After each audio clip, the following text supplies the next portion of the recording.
for attending our second Colllie Health Foundation webinar, where we can share our current research. I'm Dr. Nancy Kelso, a veterinarian and the Grants Chair for Colllie Health Foundation, and I'm thrilled to introduce our two presenters today. Dr. Bonnie Hay-Kraus is currently a professor of anesthesiology and pain management at Iowa State University College of Veterinary Medicine. She received her DVM degree from the University of Missouri, completed residencies in equine surgery, sports medicine, and also in comparative anesthesia and pain management at Tufts School of Veterinary Medicine. She is board certified in both the American College of Veterinary Surgeons and the American College of Veterinary Anesthesiology Analgesia. Areas of interest include small animal and equine anesthesia, pain management, adjunct therapy for pain management, treatment, prevention of perioperative nausea and vomiting in dogs. In addition, she enjoys spending time with family, traveling, scuba diving, and riding and training her horse, Sam. Along with her is Dr. Kristen Deom. She is a third-year resident in veterinary anesthesia and anesthesiology at Iowa State University College of Veterinary Medicine. She received her DVM from Purdue College of Veterinary Medicine and completed subsequent small animal, rotating, and small animal surgical specialty internships in private practice hospitals. She developed a strong interest in surgery and anesthesia. Dr. Deom is a Midwest native and enjoys both the teaching and clinical practice aspects of anesthesia. So she hopes to work as a veterinary anesthesiologist at a university teaching hospital in the Midwest upon completing her residency program and her boards. Outside of work, she enjoys spending time with friends, family, reading, swimming, and painting. And we are so thankful you're here to discuss your current research project and answer some questions for everyone. So we can go ahead and get started. Thank you. Thank you for that introduction. Yes, thank you for the introduction. And like she said, my name is Dr. Kristen Deom. I am a resident with Dr. Hay-Kraus at Iowa State. And we wanted to just talk briefly about our ongoing research project that you and your foundation are graciously helping us perform. So definitely still an ongoing project, but we wanted to kind of give some updates on what we've currently learned so far with our project and hopefully gather some more interest for maybe potentially enrolling some additional participants to get us to our end goal. So without further ado, we are going to kind of start with a little bit of a review about the MDR-1 mutation and then get into kind of more about our research project. So starting off, I did want to briefly just kind of touch upon history of the ABCB1 delta, which is kind of the newer name for this mutation, but it's more commonly known as the MDR-1 mutation. I'll probably be using some of those terms interchangeably, but they are referring to the same mutation. But what we kind of have known and learned about this mutation is still relatively recent, to be quite honest. This mutation was kind of first actually found out to be in some of our laboratory species, and that was in the late 70s. But it wasn't towards until the mid-80s or so that we started seeing some abnormal things, specifically with use of ivermectins and collies. And makes sense with the timeline there. That's actually when ivermectin drugs were becoming more popular and more widely used for preventative care for our dogs. And we started noticing that certain dogs, particularly collie breeds, were seemingly more sensitive to that medication. At the time, we had not linked that sensitivity was related to the MDR-1 mutation. That wasn't actually fully understood and fully linked till we got into very early 2000s through Dr. Mealy's lab at Washington State. So that was actually when we finally realized that the MDR-1 mutation does exist in dogs and that it was related to this seeming sensitivity to ivermectin drugs. And as we continue to progress through our research and understanding, we realize that this mutation doesn't just make these dogs more sensitive to ivermectins, but multiple other drugs. And we also kind of have continued to learn since that time frame that it's not just collies, but we have since learned on the ongoing years, subsequent years, that it is more prevalent in collies, but there's many other breeds, primarily some of our herding breeds, that seemingly are affected by this mutation as well.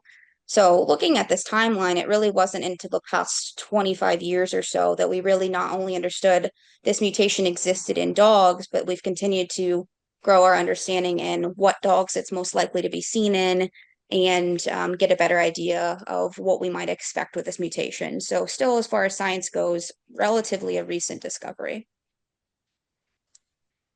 So what is this mutation? So hopefully most of you are familiar with this, especially because you guys are all very much Colllie enthusiasts. But the ABCB1 delta mutation, or MDR1 mutation, has a very close relationship with something called PGP, or P-glycoprotein. So again, this is colloquially known historically as MDR1 mutation. We'll use that interchangeably. But PGP is more or less a drug transporter that's really important in the body for helping drugs not build up or accumulate in certain areas in the body that they can potentially be problematic. So there's many tissues in the body that it is very normal to find these drug transporters in. One of the most important ones being the brain, but you can definitely see it in some other areas like the liver, the GI tract, kidneys, and so on.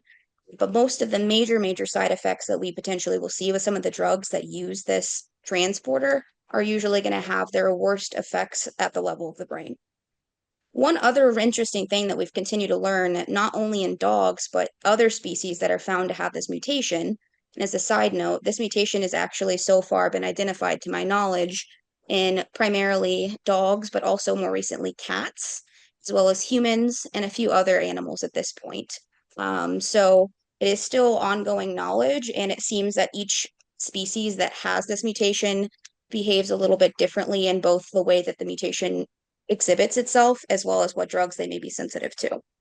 But one interesting thing about this is we very commonly see in our dog patients that it has a very strong genetic component, and it is believed to primarily be a dominant gene. So that means if a offspring gets at least one mutated copy of this gene, they are going to be at least partially affected by it. But if mom or dad has a copy, offspring tend to have at least a potential of having it as well. There's also a possibility of something called an acquired mutation.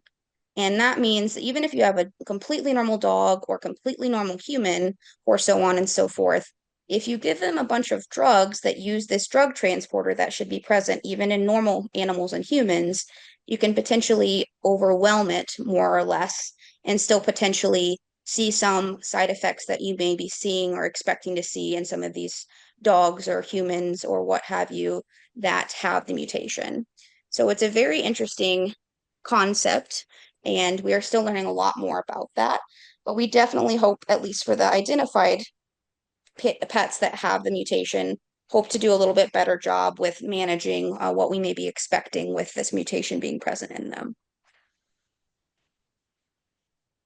So this is a little bit of a busy graphic, but we'll focus here a minute on one particular section of it. But it's a nice, at least overall broad view of different areas that we just pointed out that we typically expect the PGP pumps, or the drug transporters, to be located at key parts in the body to act more or less of a gateway to kind of help regulate how much of drugs build up or accumulate in certain areas. And again, for a lot of the medications that we're giving, for them to be effective, they do need to build up at least to a certain degree in these areas, for example, the brain, to have the effect that we want them to have. It's when they accumulate or build up in large quantities that we potentially see side effects that we may not want to see. So brain would be the area you potentially would see it building up and seeing profound sedation, or in the case of like the ivermectin drug class, potentially coma, seizures, blindness, those types of things. But elsewhere in the body, depending on the drug and where it's building up and having its action, you might potentially see if it's building up in areas that it's not supposed to or not getting cleared as it's supposed to. We might potentially see a longer period of time that this drug would be acting in this mutated patient compared to a normal patient. So it might have a longer duration of action and or more profound or pronounced effects than we would expect in an otherwise healthy patient that didn't have the mutation. So specifically, like we said, level of the brain is usually the place that we see the more profound effects from a lot of these medications. But that's not to say that all of them that is the case. But at least for the purpose of our presentation, most of the drugs that we will be talking about later on will be having effects, at least side effects potentially, mostly relating to here. So what else do we know about this mutation currently? Again, this is a really nice chart that is actually slightly modified just to make it a little bit more legible, but it's out of a relatively recent article published by Dr. Mealy and her laboratory, out of a journal of pharmacology, but it has nice updates for how common is this mutation in different dog breeds. And again, this is specifically for the United States. So there are a few other papers that show different prevalence in different countries and things like that. However, for the most part, if you kind of look over the numbers roughly, they do tend to seem to follow very similar trends. But at least in the US, as of the last couple years, and Dr. Mealy's ongoing laboratory research, collies, not surprisingly, as many of we already know, tend to be the most overrepresented breed, with up to 70% of them being affected by the mutation. And with this type of prevalence data, it does not mean that they are full mutants, meaning they have both mutated copies of the gene. It means they have at least one.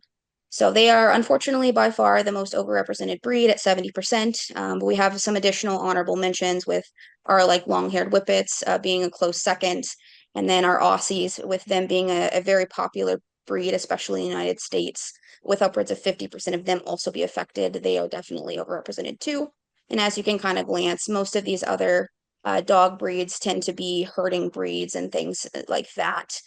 But there are a few others towards the bottom that are a little bit less represented even within the herding breeds. So Dr. Mealy's research has been very helpful for us to get a better idea of kind of knowing where we stand currently, and hopefully we continue to select maybe less affected dogs for our breeding programs if we can, as we continue to learn a little bit more about what this mutation means for these patients. One other thing that Dr. Mealy's lab has been really helpful in gathering information for us for is knowing what PGP substrates are for different species, specifically dogs. And so the term PGP substrate, again, that's that drug pump that we mentioned a couple slides ago, more or less just means what drugs kind of tend to be handled or regulated by these drug transporters in dogs specifically. Like I mentioned earlier as well, these substrates or these drugs that are going to be modified or controlled with how they are accumulating in the body by these PGP are very much species specific. So this list of drugs is not necessarily going to be the same for different species.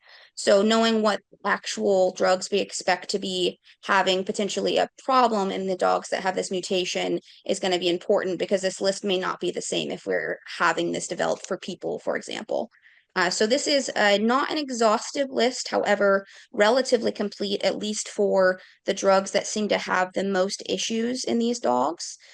So obviously the largest category here tends to be, not surprisingly, in our monthly preventative category with our ivermectins and so on. But there's a various other ones that we're well aware of, some GI medications, some chemo agents, and so on. But at least for our ongoing research project here with Dr. Hay-Kraus at Iowa State, we are going to mostly be focusing on drugs that we very commonly use peri-anesthetically, so in the preoperative period, for sedation and or preventing vomiting and nausea.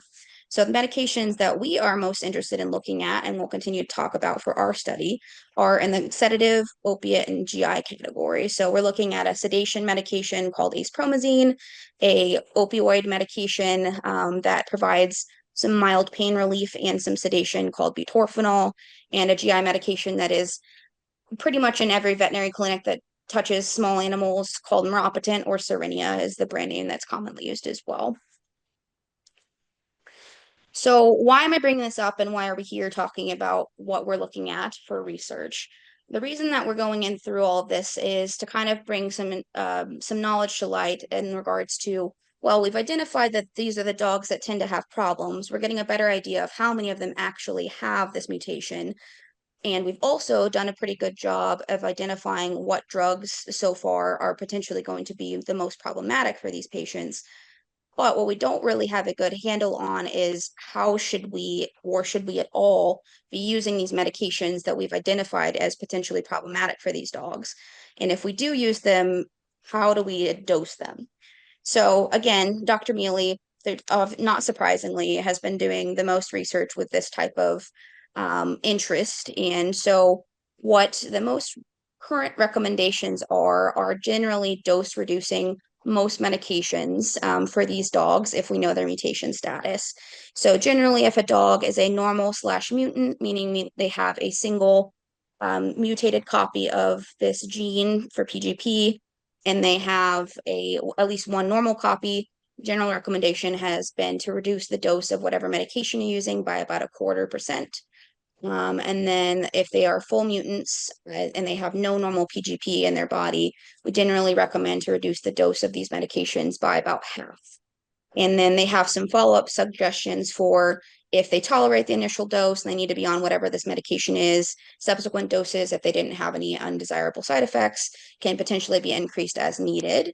But the other caveat is if they are not a medication that is expected to have neurologic side effects, you may or may not actually truly need to dose reduce those. So these are great guidelines, at least there's somewhere to start. But the important thing for us to point out and to understand is a lot of this research is anecdotal, meaning we've used these medications in practices. This doctor at this one practice uses this dose in these dogs and they seem to do fine, but we've not actually done full clinical research studies to evaluate if this is appropriate, if there's actually side effects we don't know about, and so on and so forth, with the exception of a single study in dogs with using ace-promazine alone, dogs that were known to have the mutation, either carriers having one abnormal copy of this gene or fully affected by the mutation compared to normal dogs. And those were all Collies. And that currently is the only study that is published that's actually looking at them in live dogs. There is a decent amount of research that Dr. Neely's group has also been doing on cell models. So there is some more or less test tube tests that they're able to do.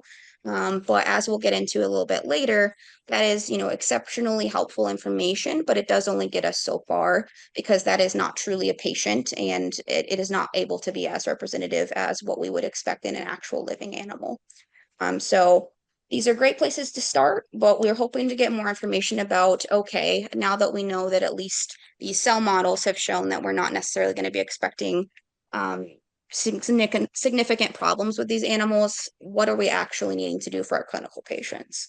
And so that's a little bit more about what we're trying to hopefully get out of our current ongoing project. So that leads us into our current project at Iowa State. So we have an ongoing clinical trial that we've been doing probably a little bit over a year now.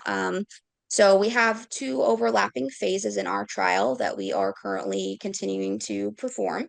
So phase one is really simple. It's more or less we're offering for the clients and the dogs that are involved free genotyping. So many of you have probably already done this, if not done additional, some blood tests are available as well. But we are just offering free testing through Dr. Mealy's lab at Washington State, where we either have the dogs come to us and we help collect the samples, or we will instruct owners and they can help do that at home and we'll help facilitate sending those samples in.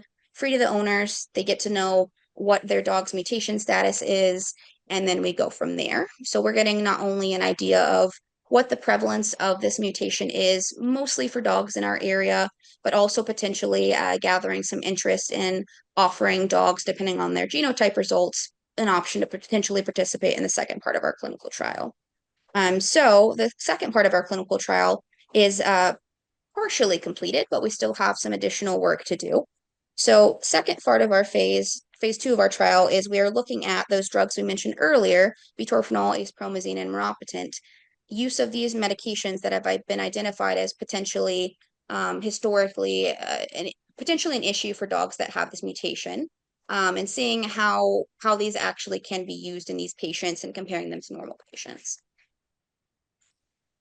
So a little bit more on phase two. Phase two is partially done, like I said. So our goal for this second part of our trial is that we ideally would like 12 dogs in a perfect world, representing each of these groups. To have statistical significance, we can actually technically have 11, but 12 dogs in case we have a dog that, owners cannot complete the rest of the trial for any particular reason and so on. We've actually successfully done 12 dogs in one group and 11 dogs in the other group. So at this point, we actually just need a few more dogs to help us out in the mutant category. We are looking for dogs that are specifically 1 to 8 years of age and are otherwise healthy, declared by physical exam, history, as well as if dogs are going to be enrolled in the second phase of our trial, we are offering blood work, a full CBC and a chemistry prior to proceeding with that to make sure that everything systemically looks okay and that they're okay to be sedated during this trial. So all patients are going to subsequently receive a dose of the meropitant, the Cerenia medication, 1 mg per kg IV. And then they're either going to receive a high or a low dose sedation using a combination of acepromazine and butorphanol. And we're using the terms high and low dose just to differentiate whether they got higher than the other dose protocol. But these are still dosages that are clinically appropriate dosages used in clinics, and they are not, dosages that would not potentially be used in actual patients.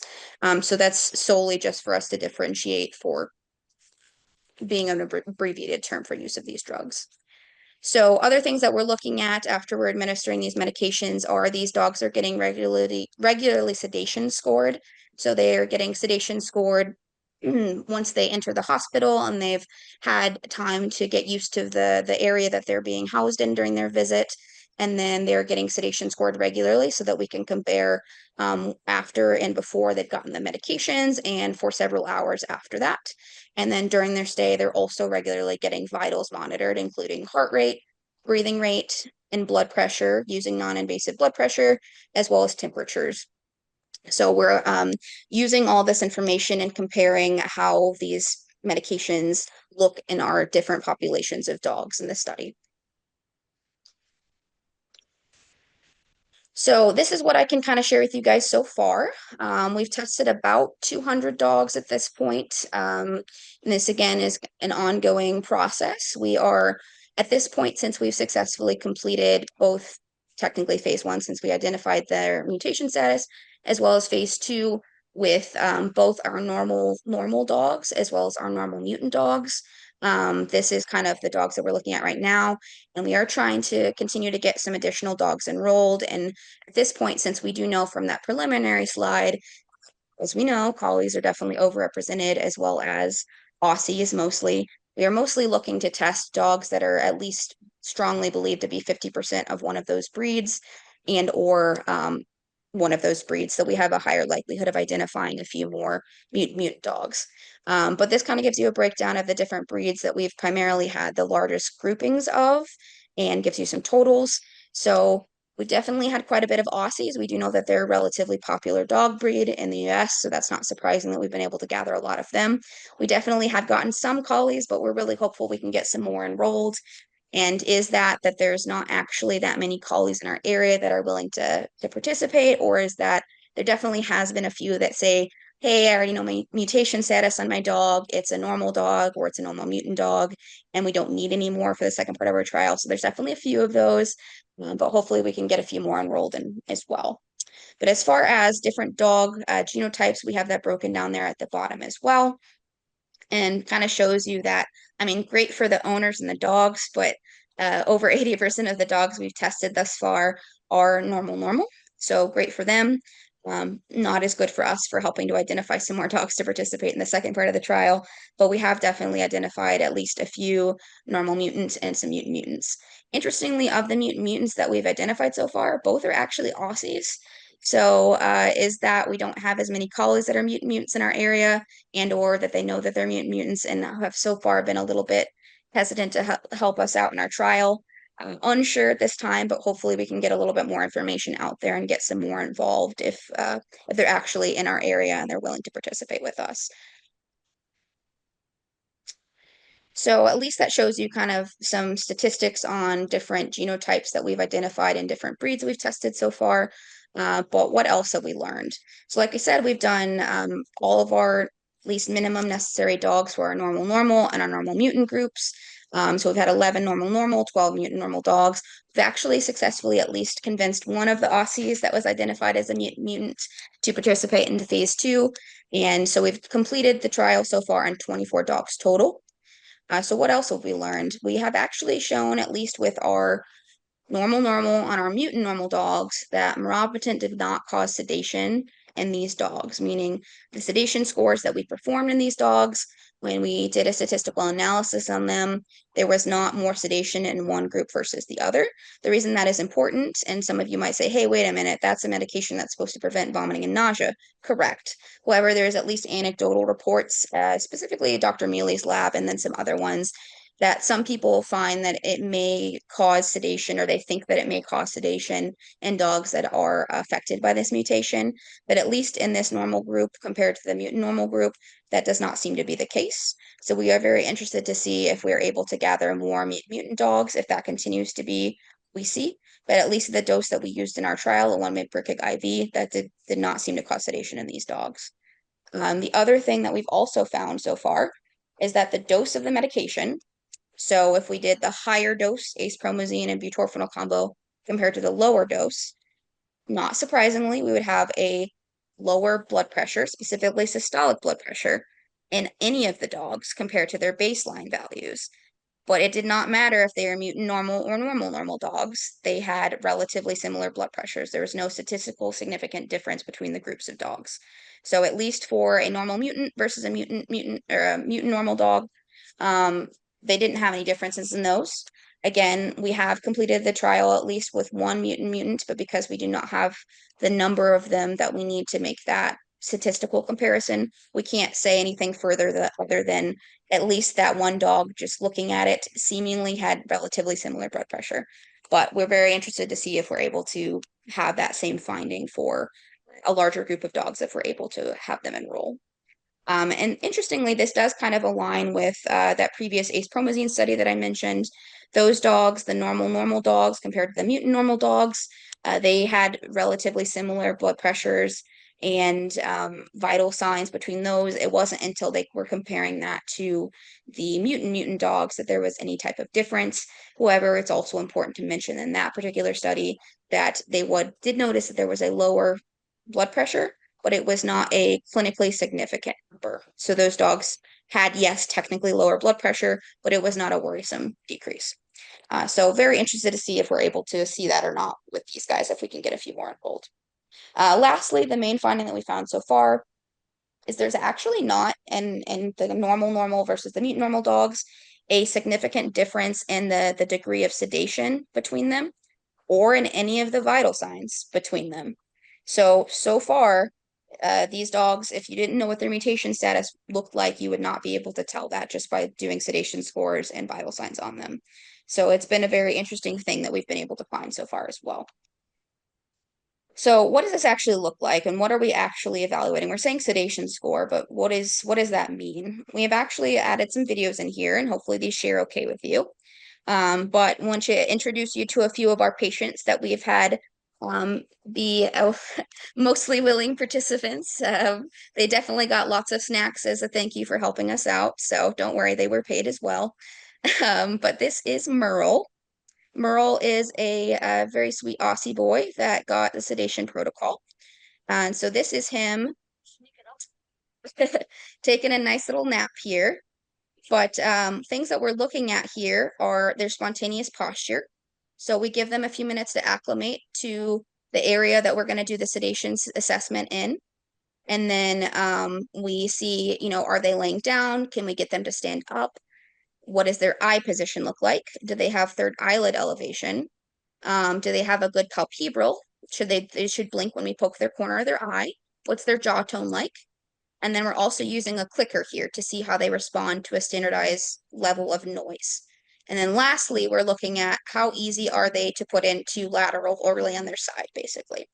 So this is Merle being a very good, very cooperative boy. This is actually after he got the, quote, higher dose of sedation. And this is what he looked like, and this is honestly his most sedate time point.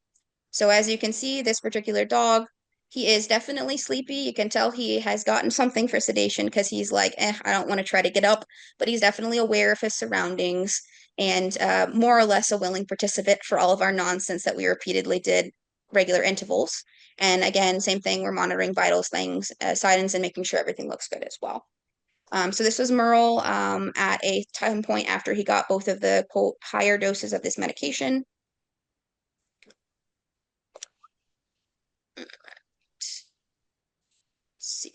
Go. And this is Merle. Our final, at least reported sedated time point for each patient was 6 hours after they received these medications. So this is Merle at 6 hours. And this is an abbreviated video just so you can see how alert he was at this time compared to his initial video. And so he's more or less pretty close to back to how he was. And this is kind of how this particular patient looked. This is our next patient. This is River. River, this is the exact same time point as Merle in our last video. Same doses of those drugs. And this is how she looked for her spontaneous posture. I have abbreviated subsequent videos of subsequent patients to save a little bit of time, but at least to show you at least how their spontaneous posture looked for each of them.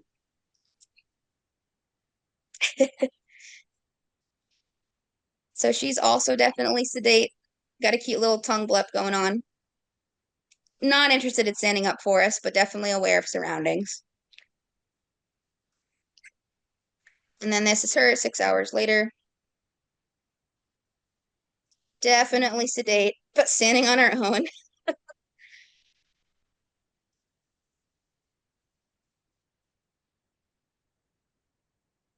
And then she hears something and is like, oh, yep, I hear that, I'm gonna bark. And this is our last example we have. This is Maggie. Same thing, same time frame, same dosages of drugs. She's already standing. I don't think I actually ever saw this dog lay down during her visit. Very sweet girl, but knew she was in a hospital and said I would prefer to be home. But she is pretty awake. And this is her 6 hour check. Looks more or less the same, maybe slightly more awake. If you actually met the dog, you could tell she's slightly more awake than she was in the last one, but still pretty readily awake. So if I had to ask you, which of those dogs has this mutation, because I showed you an example randomized dog that was a normal dog, a dog that was a mutant normal dog, and a dog that was a mutant dog, would you be able to tell me based on these sedation scores? I'm the only one that's not blinded to these dogs' mutation status, and had I not known, I don't think I would have been able to tell you. I probably could have at least made an educated guess that the Collie probably has at least a part of the mutation because it's a Collie. But we actually did have at least one normal Collie in our study as well. But this is actually a cute little video of this one. So River was actually our mutant dog, and Maggie was a carrier, and Merle, who was at least as sedate as River was here, that was our mutant, but he was normal. It's really hard to tell based on just looking at the dog and seeing even what they're doing with their sedation scores, their vital signs, and so forth to know what their mutation status is. So this has been a very interesting project that we've been working on. We're finding a lot of things that have surprised us, like, for example, these things.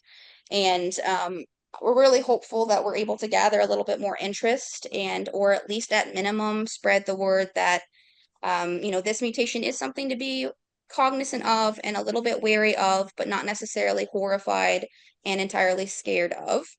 We really hope to gather some more information to better guide how we can use these medications in these dogs, because at minimum, meropitant is incredibly commonly used, and we want that to be able to hopefully be used in dogs that need it. But acepromazine and butorphanol are honestly probably in pretty much every small animal clinic as well. And we want to gather some more information about how we can use these medications in these dogs. And so we definitely would really appreciate some help with your guys' end. And we're very happy to give you some updates kind of on what we've gathered so far and share some of the interesting findings that we've got so far at this point. So kind of want to open this up to some questions, and I do have some subsequent slides here with some contact info once we wrap up with questions that you guys have that if you need that for both myself and Dr. Hay-Kraus. And then one of the last slides also has a little bit of relevant works cited. If you guys are interested in any of the data that I pulled, I'd be happy to help share that with you and help you get in contact with that if you need it.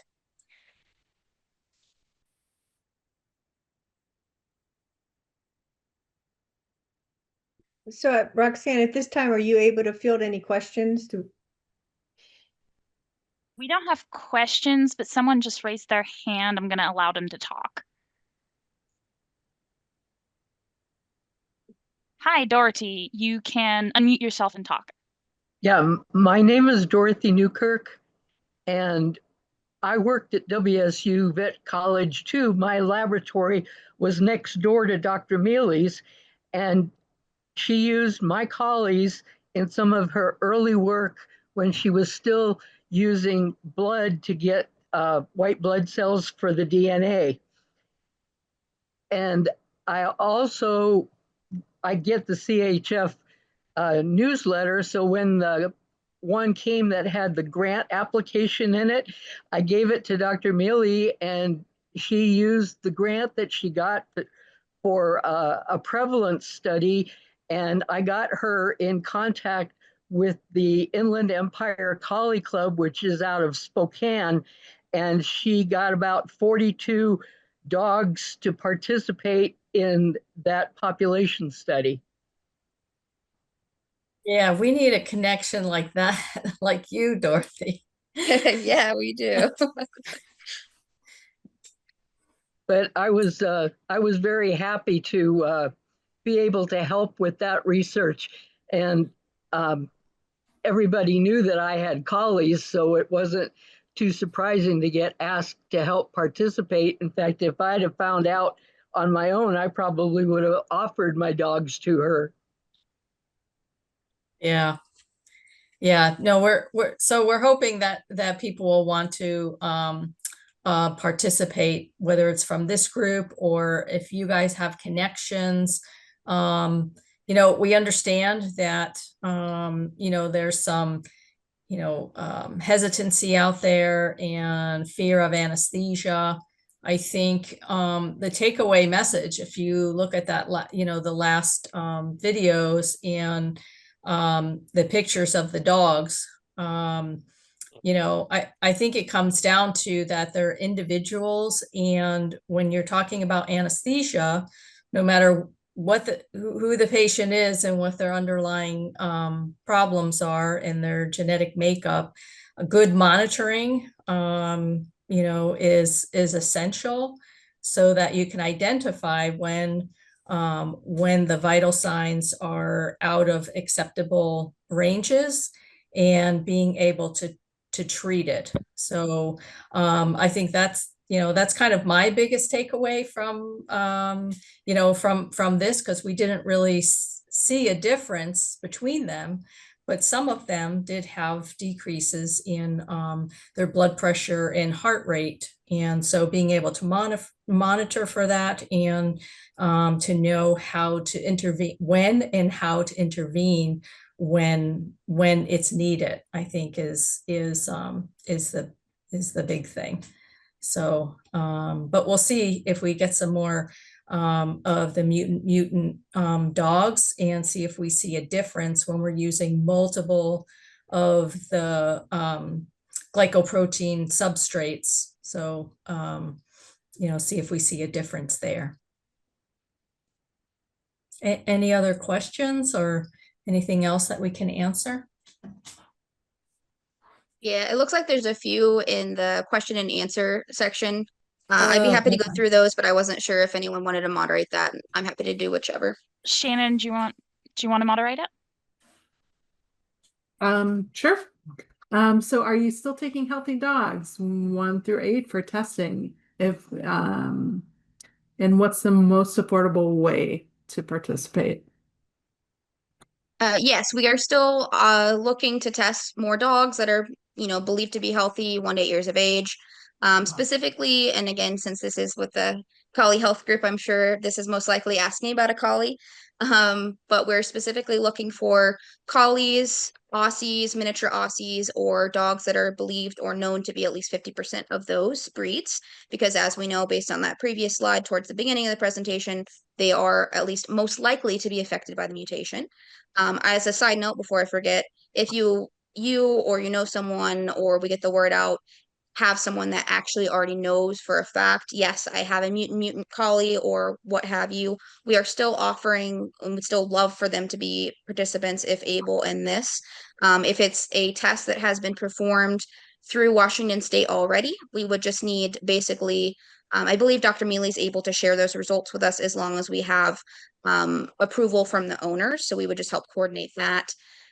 If you don't already have like a physical printout that has that you can share with us. If they've been tested from an outside laboratory, we would retest them through Washington State just as a formality. So we have standardized that that is the laboratory that is testing all of the dogs in this study. And then we'd like to have them participate. But yeah, as far as testing for dogs that are unknown status at that point, we just, like we said, are primarily focusing on dogs that are of those breeds or known to be at least 50% of those breeds so that they have the most likelihood of having the mutation so that we can use them hopefully in subsequent parts of our trial.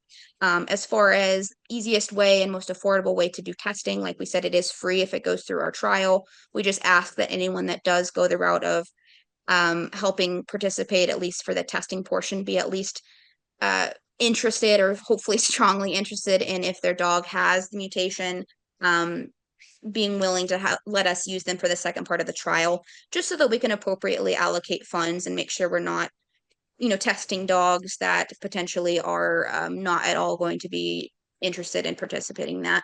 While it's very important information to know for both our group here as well as the public, we, unfortunately do not have unlimited funds, so we do want to hopefully get to our end goal and get some more dogs that are having the mutation that we would like to see to use in the second part.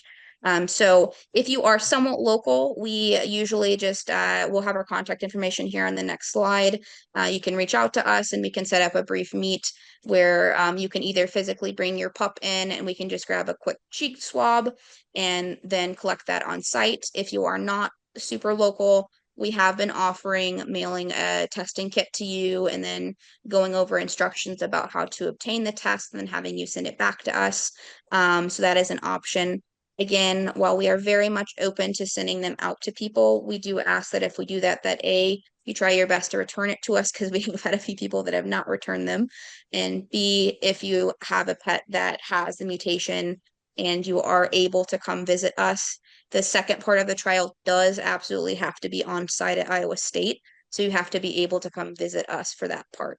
And so as far as how that works, it would be at least 2 visits, and they typically are all day visits where you drop off your pup or pups in the morning. They spend the day with us, and then they should be able to go home that evening. And then they would have to come back for their second visit for the opposite drug dosage protocol at least 5 days later, but it could potentially be a little bit longer than that if it worked better for everyone's schedules. Yeah, and I also want to make people aware, this is Dr. Kelso again, that Colllie Health Foundation is offering $100 to help cover travel and expenses per dog with up to 5 dogs per person for those that are willing to participate and travel to Iowa to try and help not incur any additional expense. Yes, we're very gracious for that. And they actually thankfully let us know about that a few months ago. And while we have been advertising that for specifically Colllie owners, so far haven't had any that have actually taken us up on that offer yet. So hopefully we can change that. Yeah, we had one person contact us. I think she has 3 dogs and she's down in Texas. And so, she has some family things come up. And so she still wants to participate, but she has to take care of those things first. So, yeah. When are you hoping to wrap up the study? Well, because Dr. Deom's in her 3rd year, so she has to submit her paper here in the next few months. So by this fall, so that we can obtain the data and analyze it so that she can prepare the manuscript.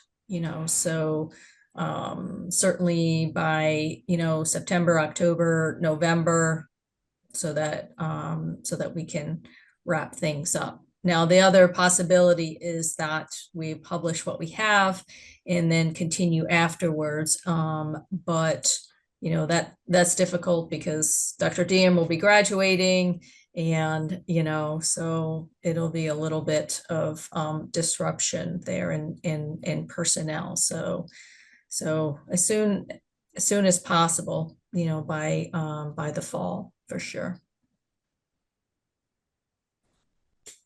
The next question in our Q&A here, what could be the worst outcome for a mutant participant?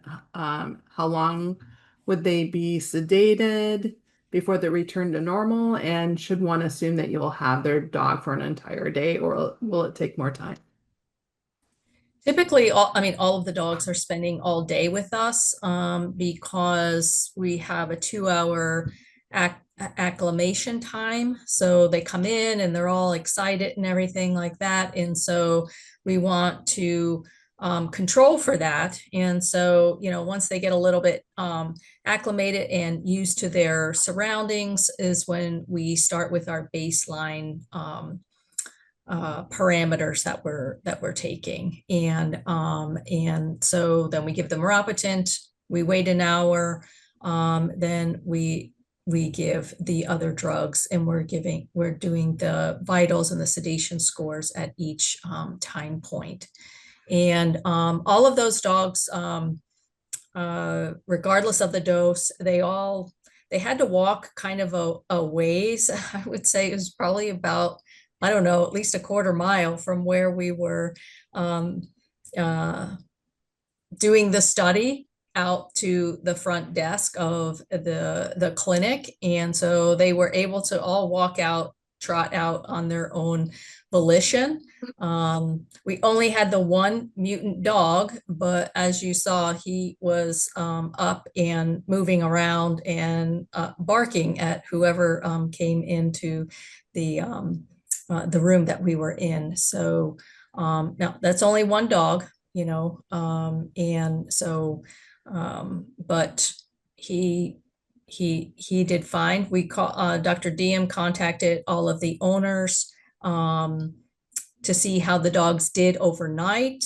Some of them were a little bit quiet, but most of them ate and were their normal selves the next, certainly by the next day, but they were still able to walk around and do what they needed to do and things like that. They weren't overly sedate. We wouldn't have sent them home if that were the case. So hope that answered your question.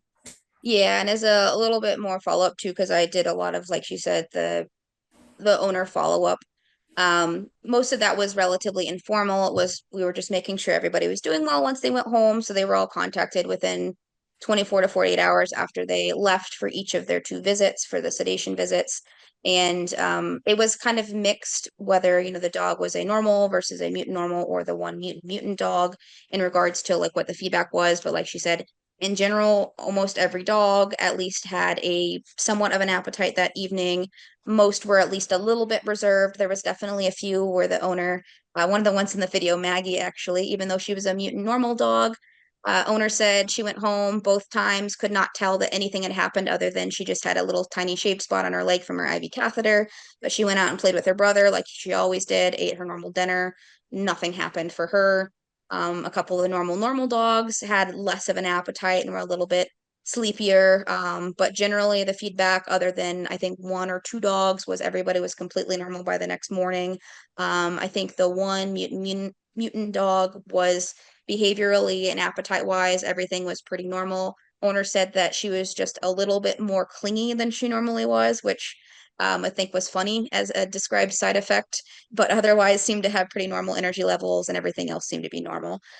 So again, not an official like survey that was sent out, but pretty much all the owners got back with me, and none of them had any major concerns, and everyone seemed to be doing pretty well. As you saw, the 6-hour mark after the sedatives that were given was our last like official recorded time point. But generally the day kind of looked like most dogs would be dropped off by about 7:30, because like Dr. Hay-Kraus said, we did have to have a 2-hour period where the dogs came in, they're really excited, they just got out of the car and they're at a new place. We had to have them that time to get used to the space that they were housed in before we could do any of our assessments on their sedation scores.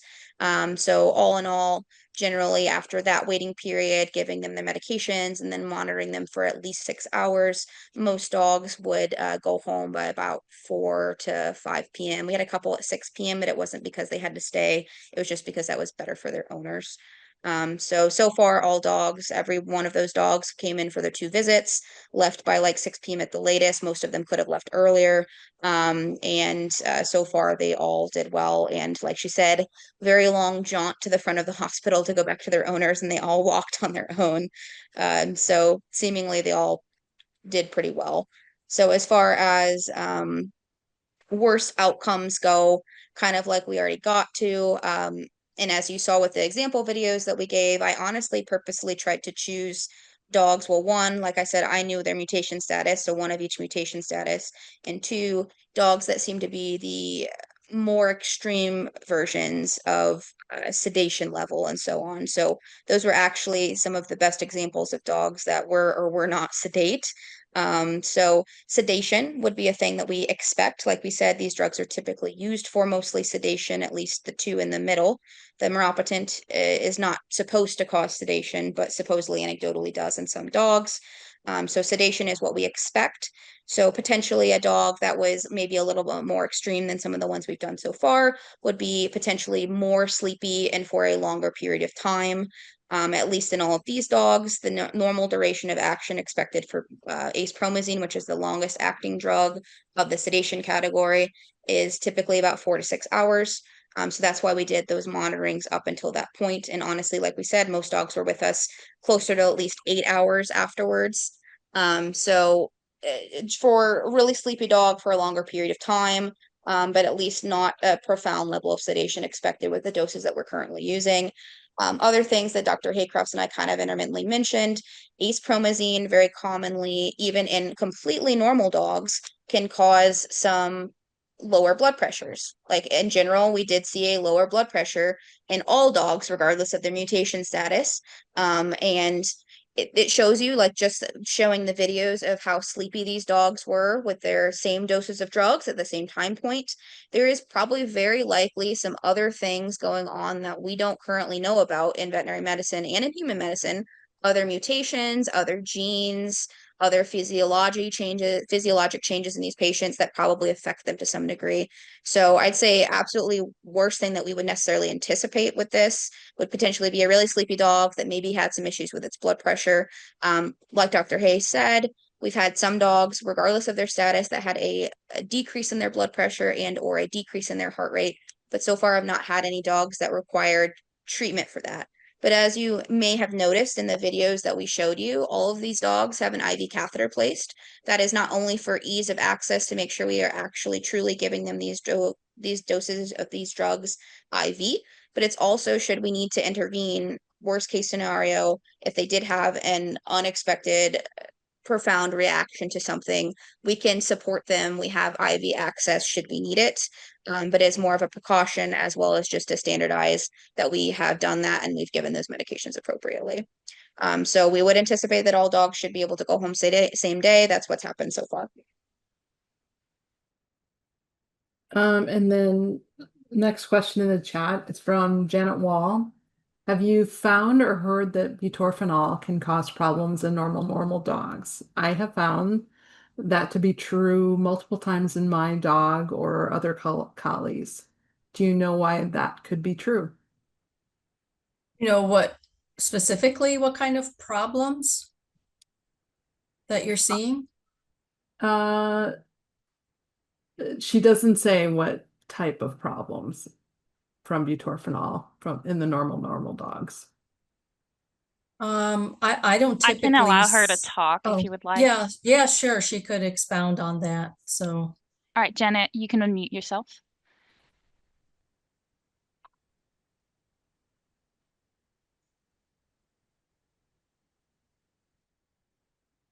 Sorry, my keyboard's not working very well. Can you hear me now? yeah, is this Janet? Yes. Oh, Hi. hi, Janet. Well, the reaction I'm thinking of is the dog just would not come out of the anesthesia, even after I brought him home, way beyond the point at which he should have woken up. And when I called, they had me give him tramadol as an antidote, which worked. But the more collie people I talk to, I find that to be really common.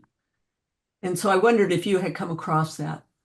Well, butorphanol is very short acting. It only lasts about an hour to 90 minutes.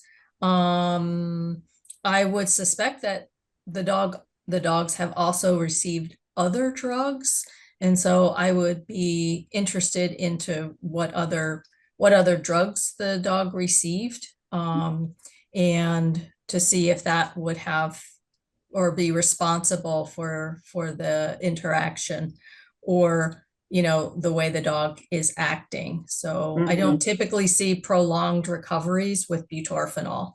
It's something that we use for short procedures because it doesn't last very long. So but maybe it would maybe depend on what induction agent they used, and what other. The only reversal for butorphanol would be naloxone because it's an opioid. Well, I may have gotten that one wrong.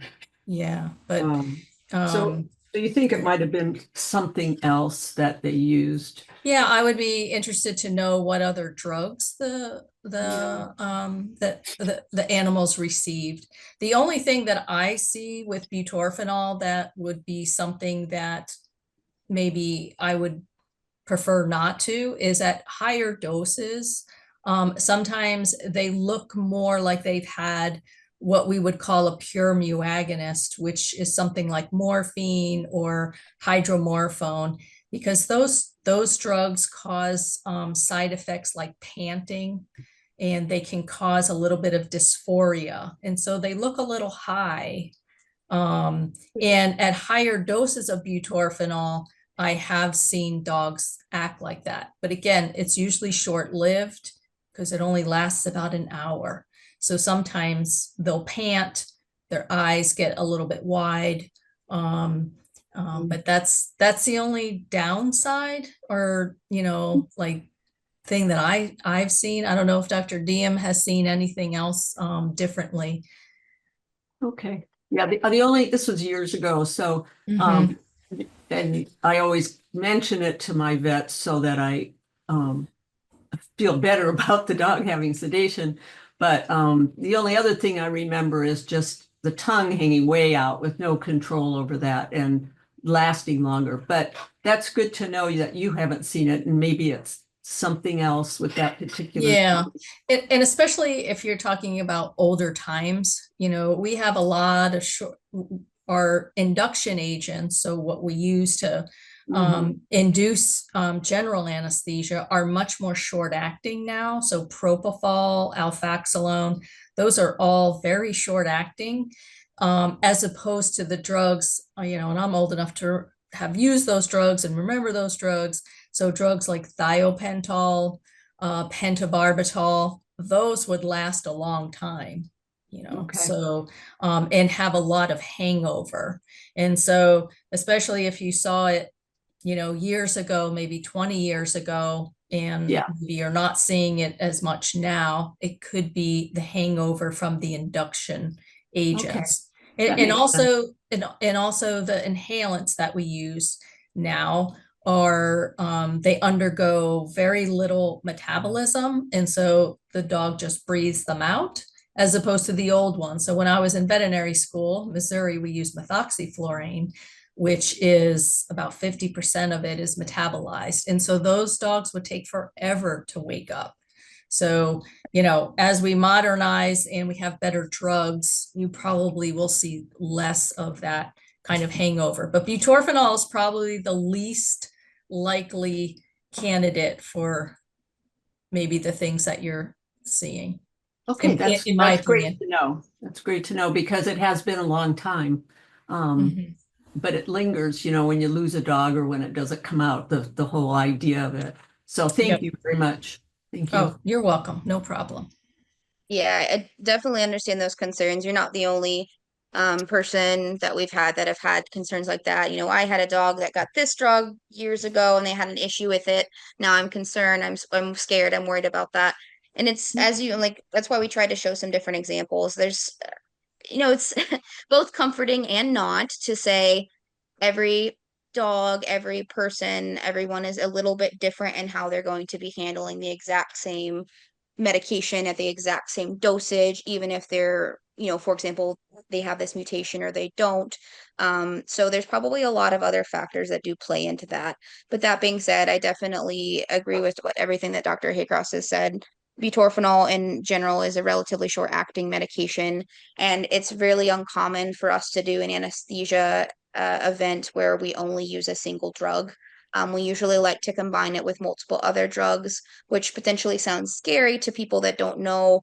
The reason that we do that is we usually, in most protocols, and for example, why we did it for this clinical trial, is we rarely just give a single drug. We usually give multiple because we're hoping to get most of the beneficial and good effects of those medications together and hopefully lessen the amount that we have to give of all of them, because giving them together allows us to lower the doses of all of them and still get the effects we would like and hopefully minimize the side effects that we don't want to have.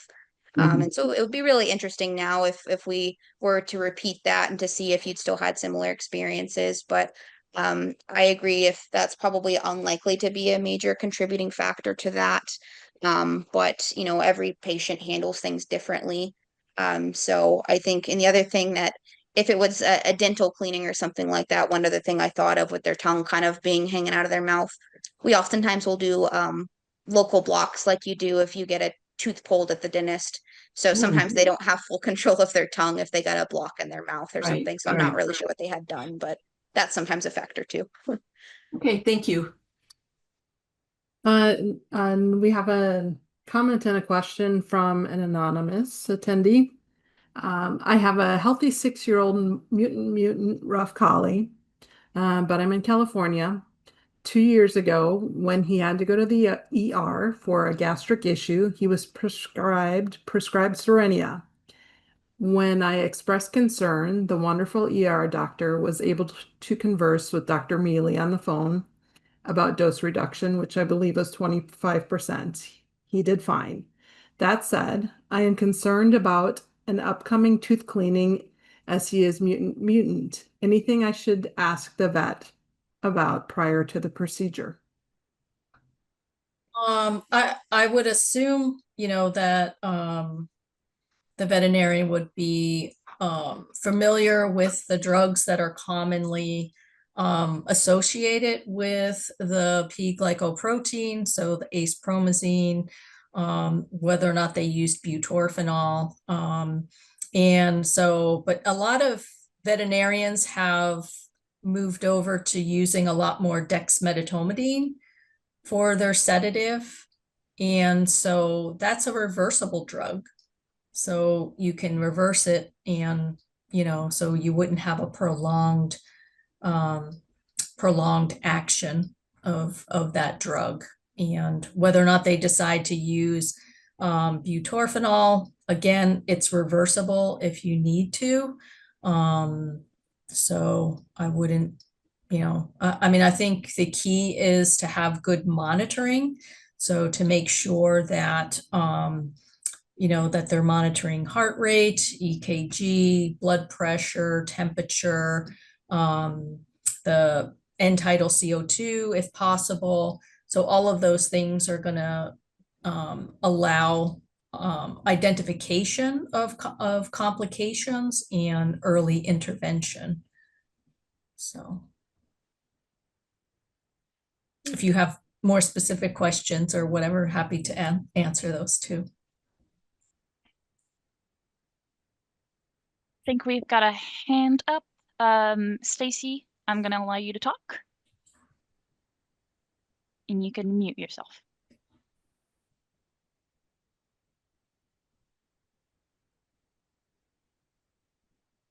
Can you hear me? Yeah. Sorry. I'm actually a veterinary technician. I've been a veterinary technician for longer than the planet's been rotating. Um, Great. I should be retired a long time ago, but anyway, I have a normal mutant and I have a normal. And when they were about 2 years old, I had to I sedated them to do their hips and elbows, and we used Torbitrol and Dexdomitor. And I used half the dose of the Torb just because I'm that person. And it was interesting because I did notice when I recovered them, because I did reverse them, that it still took them a good 24 hours to actually like really recover from that, which I thought was interesting because they didn't we didn't use any general anesthesia or anything. It was just a quick knock them down, get the hips and elbows done, and wake them up. Yeah, and you So I'm just reverse kind of them. it was more of a just an observation that I had for them because I was like, well, that's interesting. I Mhm. wasn't so shocked with my normal mutant, but I was more interested that my normal boy was it took just as long as his father did to recover. Mm, So it was yeah. just an interesting observation. And I do actually have a mutant girl, which I'm trying to figure out how that could be help being part of the program. Um, so I'll Yeah, have to figure that out. where are you located? I'm in Colorado Springs, Mm. so it'll It's a be little, yeah, it's a little bit of a drive. yeah, a little bit. So like Yeah. I'm trying to figure that out. But anyway, but I But just thought it was yeah, an interesting we have a observation. hotel. Yeah, we have a hotel that's, like I don't know, a quarter of a mile, half a mile from the veterinary school and the Colllie Foundation and stuff. We'd have some funds to help with. Like, it's a big commitment. We Yeah. understand that, but we're trying to help with Oh, I understand. That's why it's kind being of an able interesting. to tell what to do with these with these dogs and try to Yeah. quell some of the fears, I hope. Yeah, I understand. And I appreciate that. I also have an observation with one of my coworkers has a Pyrenees mix. I think he's Pyrenees Shepherd, if I recall. And Mhm. we unfortunately had to do a foreign body exploratory on him.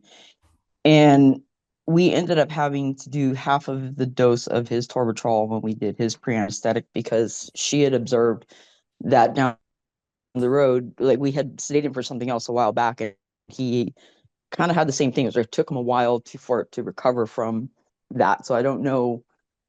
And It's just just butorphanol? we didn't use just butorphanol. We had I think he was a dexdomitor also with the tor because Okay. we had the stadium or something. But it was just so when we did our pre-anesthetic, she asked me if we could adjust the dose, and I went, yeah, well, I'll treat him like I would a Mhm. collie. And we Yeah. went half the dose, and he did much better. But it was kind of like, and I looked at her and I went, you might want to just have him do a test on him.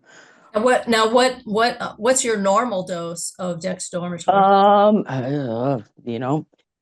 It's 0.4 mils off top of my head right now. I can't tell you what the milligram is because my brain is tired at the end of the day. Yeah. Yeah, and we dose micrograms per kilo as opposed to the the body square metered or Yeah. whatever. And so we use Yeah. a lot lower doses than Okay. the label. So the label's up to 40 micrograms per kilo. I never Yeah. use that. My typical dose for a healthy dog IM is 5 Mhm. micrograms per kilo. And so if you're using up like 10 or 15, it's gonna last. Yeah. It's gonna last longer. And then in Yep. giant breeds, I typically will lower the dose of not necessarily the opioids, but the sedatives I do. So my Okay. normal dose for a giant breed of dexmedetomidine would probably be um, unless they're a little bit aggressive or something, I'll probably do Yeah. like 3 micrograms per kilo. So Okay. just whether it's a scaling thing or they just have a quiet temperament, Yeah. Usually. the Newfies, the Pyrenees, the Saint Bernards, they're just big kind of rugs. And so I usually just give them like 3 micrograms per kilo. So Okay. I do lower the dose, but I think maybe it's a scaling thing, Yeah. Chihuahua versus,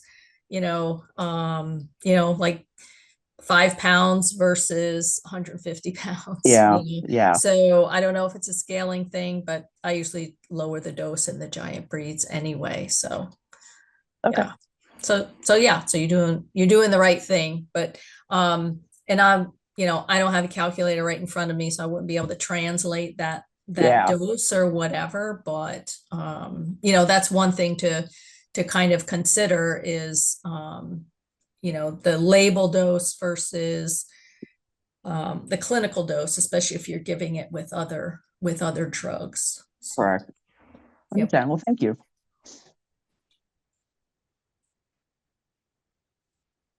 The questions disappeared, so maybe someone else can see them.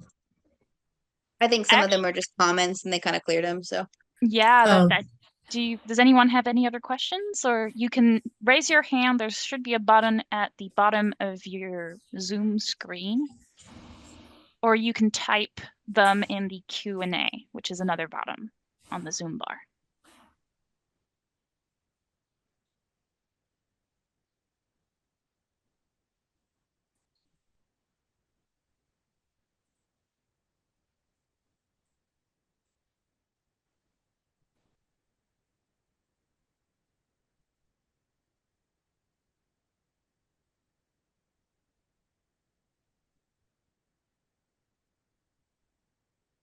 It seems all quiet.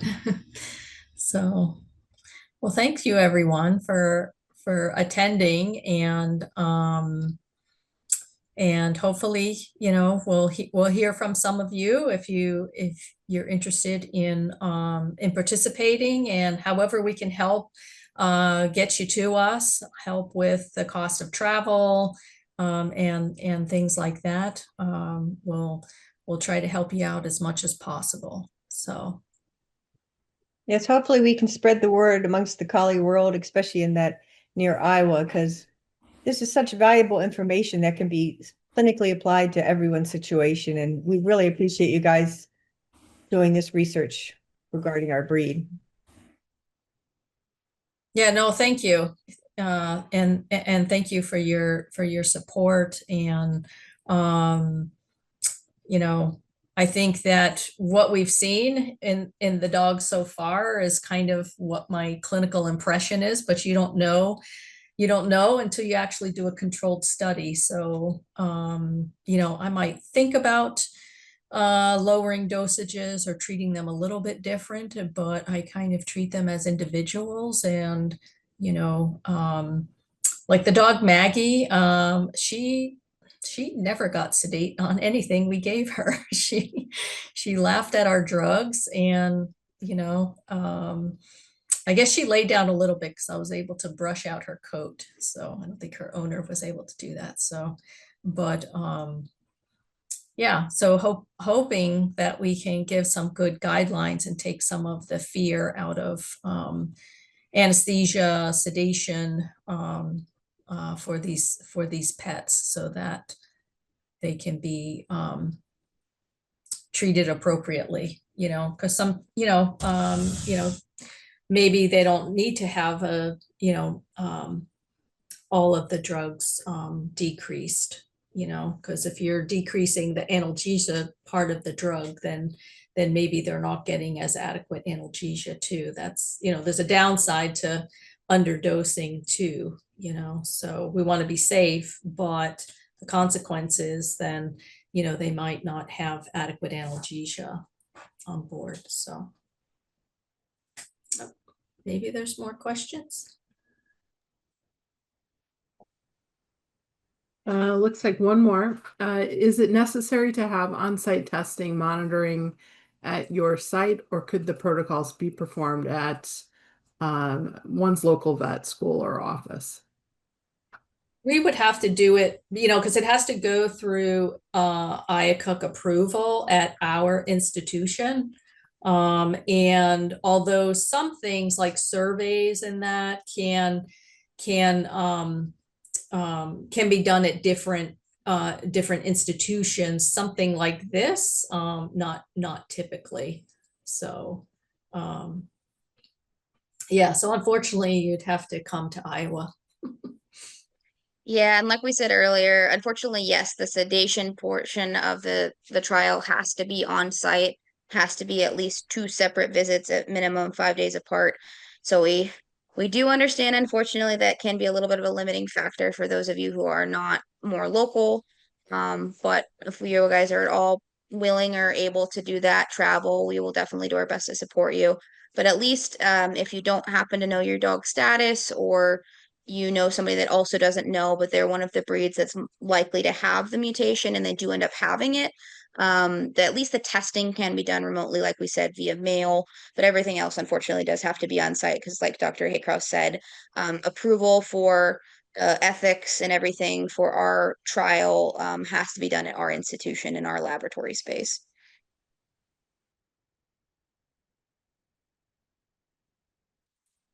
I've got a slide with a couple of links to show with, how to participate in your project and where to test your Colllie and a post-webinar survey. Do you mind if I pull that right now? Yeah, that'd be great.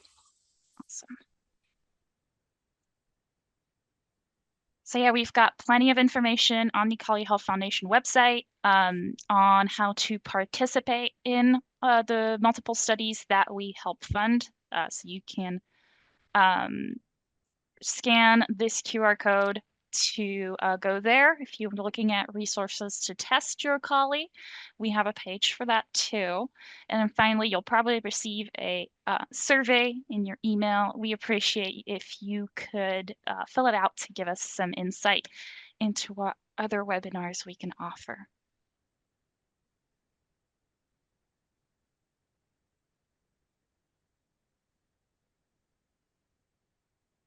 Very good. Well, thank you.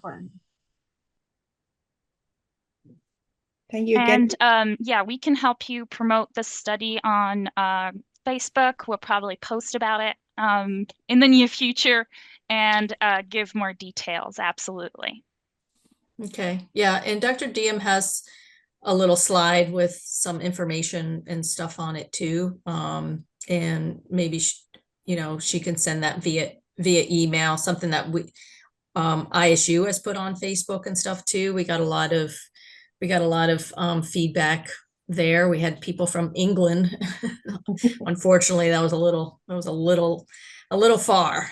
So Colorado might be doable, but England might be tough. So Excellent. very good. Well, thank you. Thank you again for your time. We'll look forward to your results and checking in with you guys later. Okay, will do. Thank you. Thank you. Thank you so much. Thank you, Roxanne. All right, good night.